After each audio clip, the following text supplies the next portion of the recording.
The hallway buzzed with chatter and the slamming of lockers, but all of it seemed to fade as Emma walked through the school gates for the first time. Her eyes stayed glued to the floor, hands clutching the straps of her old backpack, her heart racing like it always did in new places. She had been the new girl too many times. Her dad was in the military, and each year brought a new school, a new town, and unfortunately, new bullies. Emma didn't want to be noticed. Her long dark hair draped over her face, her sweater was 2 sizes too big, and her steps were cautious, calculated. But in trying to be invisible, she had unintentionally caught the attention of the worst kind of people, those who preyed on the quiet ones. At Westbrook High, that group went by one name, the VIPs. Chad, the arrogant jock who believed the school hallways were his runway. Lexi, queen bee of drama and gossip. And Trevor, the sarcastic sidekick who laughed at every cruel joke, even the ones that weren't funny. They spotted Emma on her second day, alone at lunch, eyes always darting like a deer trying to escape the headlights. She was their next target. They started small. Whispers. Giggles. A spilled milk carton near her shoes. A fake accidental shove at her locker. Emma swallowed it all in silence. She had learned not to react. Her dad had taught her, ignore the noise, stay calm, and never let your emotions make your decisions. But they didn't stop. In fact, her silence seemed to fuel them. Friday afternoon. 5th period had just ended. The hall was packed. Emma moved quickly, hoping to reach her last class unnoticed.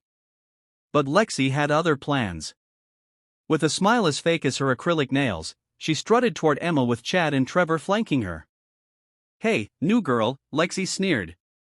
"Nice dress. Where'd you get it, Grandma's attic?" Emma flinched, clutching the sides of her simple floral dress. She said nothing, eyes focused on the floor. Chad stepped in front of her, blocking her path. "Ah, don't be shy. Show us your karate moves or whatever. Wait, or are you just scared?" They didn't know. No one knew. Emma's dad hadn't just moved bases. He had trained her since she was 5, karate, discipline, patience, control. But she had never used it on anyone. Never needed to. Until now. Lexi made the first move. With a quick tug, she yanked the back of Emma's dress, the cheap fabric tearing loudly across the crowded hallway.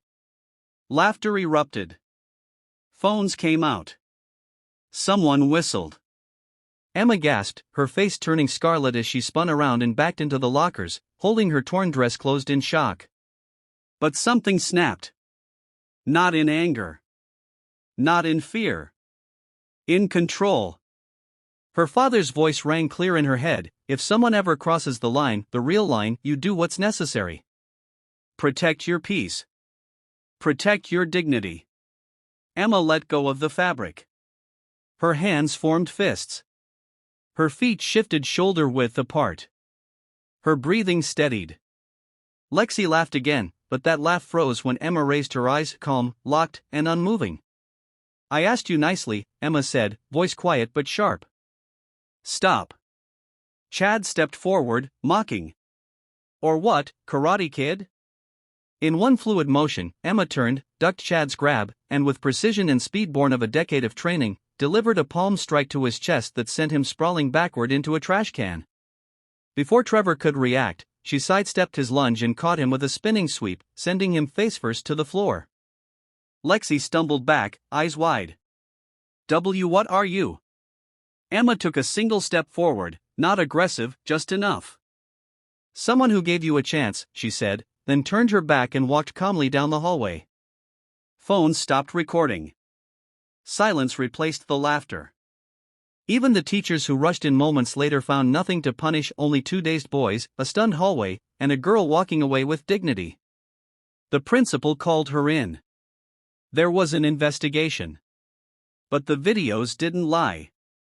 Emma hadn't attacked. She had defended.